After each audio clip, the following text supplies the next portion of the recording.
iron seed treatment. Without the iron seed treatment, it was 8 bushels. With the iron seed treatment, you had 19 bushels. Still wasn't up to the 26 bushel without doing anything on it. My research, most of it was showing these situations, if I use both iron and manganese, that I'd be not only at 56 bushel, but probably at 65.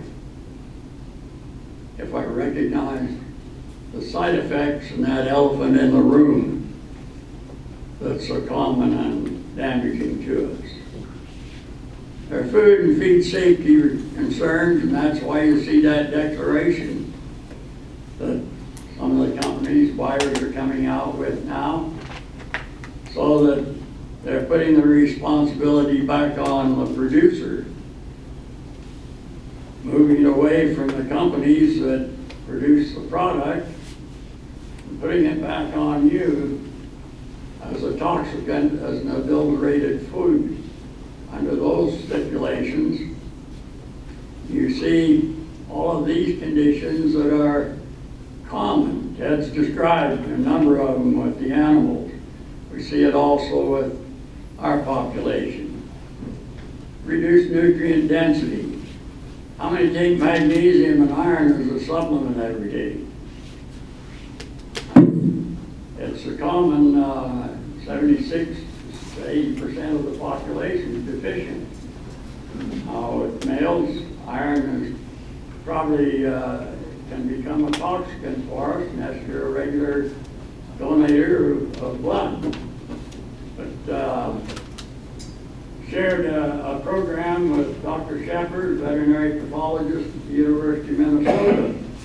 He was discussing his 5 years research trying to figure out why so many calves were born with birth defects. He found that 100% of his cows with birth defects at the dam and the calf were both extremely deficient in manganese. The reference range there, 1.75 to 2.8 parts per million, and you see the deformed that were averaging 0.88. 100% of them were deficient. He was surprised when he found that his normal-looking calves, phenotypically, had an average of 1.2%. They were still deficient. He only had 29% that were normal and 7% that were above. You see those joints, the arthritic type joint, the knobbiness, the conditions there. This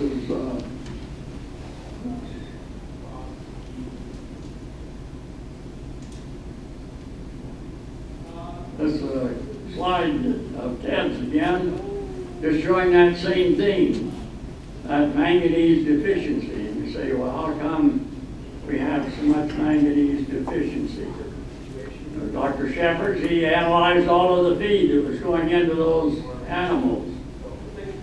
And he found that his highest level over there on the far right is what he was finding is his maximum. That used to be closer to our median range. And then when you get down to that 0.01 range, there's nothing there for him to work on. And then looking at all the different feedstocks and what it looks like.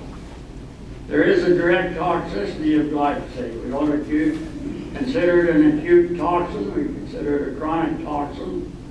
But you can look at the levels that are found in the clinical settings that disrupt those critical physiological processes that make life worth living.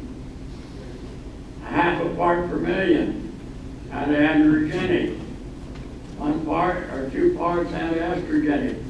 Why do you think we have so many kids running around that can't tell whether they're male or female?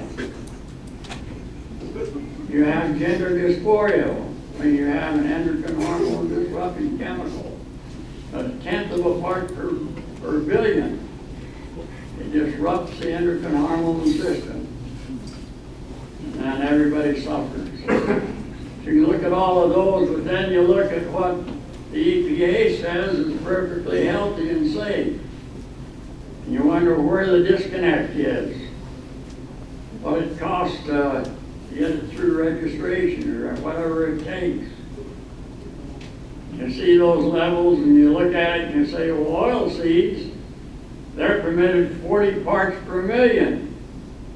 Well, soybean seeds and oil seed, and at 20 parts per million, it's considered the threshold for toxicity. How come soybeans are so much more toxic than flaxseed or sunflower seed or some of those other things? And you can look at the others, the discrepancy in the things that just don't jive from a toxicity standpoint of that. Look at drinking water, it's 700 parts per million. It's 0.7 in Europe. How come ours is there? And then you see EPA authorizing dumping of glyphosate in our streams and rivers as an invasive weed control, going directly. Children's diagnosed with celiac disease at the Atlantic Children's Hospital, where it's severe enough that it requires hospitalization. You say, we went along for a century with a rare occurrence, essentially, of this condition. What happened in 2005 or 2007 to change that centuries-old process? That was the release of the GMO canola. Also the authorization of, shortly thereafter, of desiccation with glyphosate. 15% increase in glyphosate usage.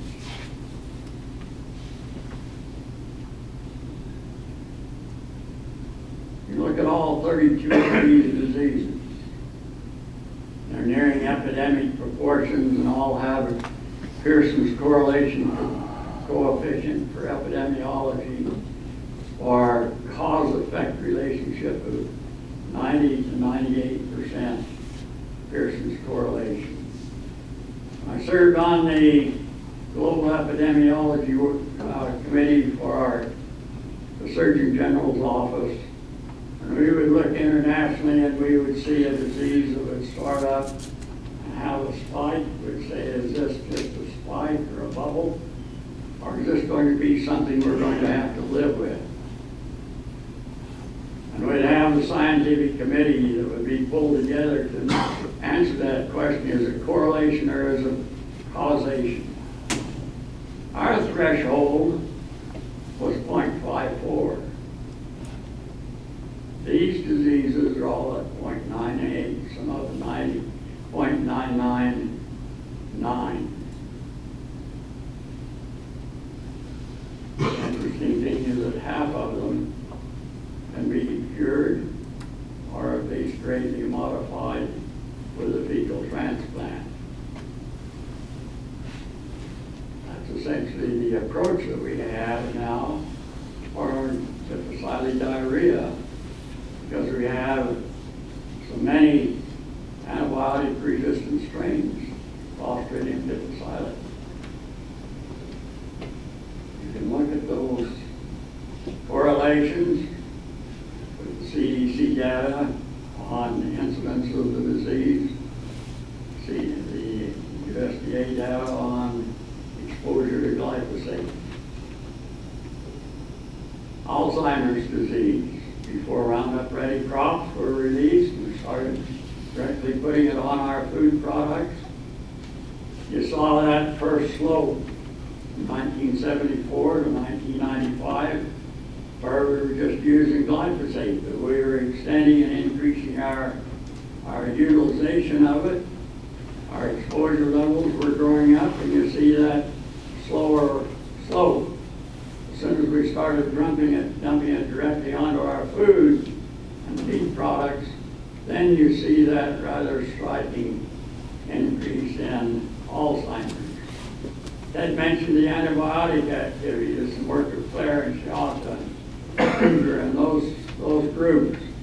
You see the tremendous antibiotic activity in the beneficial organisms, toxic toxicity to them, but stimulation to all of the pathogens. Chronic botulism again. Monica Kruger's were showing that when you take the enterococcus out with the glyphosate, the Clostridium and the botulinum toxins then are developed to gradually kill your cow. The only full-term study on safety on glyphosate was done by Giles Eric Serlin's group at Caen University in France. You can see that they set it up as a test for kidney and liver toxicity. They were surprised at 4 months when they started throwing mammary tumors and other kinds of tumors. Those develop on, it was 7 months before they got their first tumor in any control animal. It was 4, and then it was very limited in that.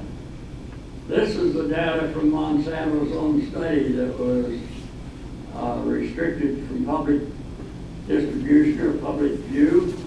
These are the different cancers that they showed in their studies were increased by exposure to glyphosate. 23% of their animals receiving glyphosate developed cancer. 0 in the control group. You look at the attorneys that are looking for clients in the lawsuits against Monsanto Bayer, and they're advertising all of these cancers that come under that umbrella of non-Hodgkin's lymphoma. If you have any of these, and you can document that you used the Roundup Ready product, right now it almost guarantees you a $150,000 payment. Several individuals got $1 billion apiece. And if you look at the court proceedings, it says that the punitive damages are many times what the direct damages are. And that's because they're basing that on the falsification and misinformation. And companies promoting safety of their product and denying carcinogenicity when they have their own data so overwhelmingly convincing. The other thing when you're applying glyphosate is you're applying a nitrosamine. There's no way to get it out in the manufacturing process. That's your tobacco carcinogen. Glyphosate forms nitrosamines, and it also carries free nitrosamines with it when you're dumping it in the jug. A very potent carcinogen. I mentioned the end-stage kidney failure in Central America and the importance and urgency that we felt when we recognized that 1 out of 4 sugarcane workers were dying from end-stage kidney failure. And so we developed a nutrient alternative to that, or used a kilogram of soluble bore, 200 milligrams of molybdenum, and 200 milligrams of manganese. We wanted to produce all the sugar that cane was created to produce. We wanted to move it to the stalk, and we wanted to keep our nitrate levels down and use the nitrate, nitrogen that had accumulated in the plant to produce that sugar and to capture the sun's energy through photosynthesis. It was very effective. We had an 8% increase in sugar yield by just getting rid of the glyphosate. You have the inflammatory bowel diseases, and all of those conditions in that 32 Glyphosate diarrhea. The fatality rate is really high if you're over 65, and I think I got close to that point, so I watch that pretty close. You see the birth defects, and you have the tragedy in Yakima, Washington, Yakima, Benton, and Hamilton counties, where they had invasive weeds in the three rivers going through the county. They came in and dumped in 2008, started dumping in the glyphosate, rodeo herbicide. In 2 years had a massive 8,000% increase in anencephaly, where the baby's brains don't fully develop. All from glyphosate. See how much glyphosate this amounts across America study. 76 to 166 parts per billion, parts per million glyphosate in grass milk. And it's a very powerful endocrine hormone disruptor that you would be feeding your baby at a very crucial stage from a developmental standpoint. Where else can we get it? The question is, how do we get that elephant out of the way, out of the road? You'll find it in lots of different places. 50% of the glyphosate is used on roundups and right-of-ways and Forest Service. While in Australia, they have a lot of cisterns on their house. They spray glyphosate to get rid of a lot of the brush in their wooded areas. And they catch that glyphosate and it goes into their cistern every time that it rains. I wonder why we're having problems. That's data here. Autism. 1 in 150 kids were diagnosed with autism in 2007. There was 1 in 100 kids were diagnosed in 2009. 50 kids in 2013 for 1 in 50. 1 in 2 is anticipated by next year, or by at least 2032, unless we can find some way to get rid of the elephant in the room. It was 1 in 10,000 in 1970. Again, you can see the correlation there. Fertility, we're becoming an endangered species. We're not able to keep ourselves in existence if we have a birth rate less than 2.3. We become another country from immigration. In the U.S., we have to immigrate, have to naturalize about 1.5 million people a year just to keep the socio-economic system balanced. We don't need 9 million coming across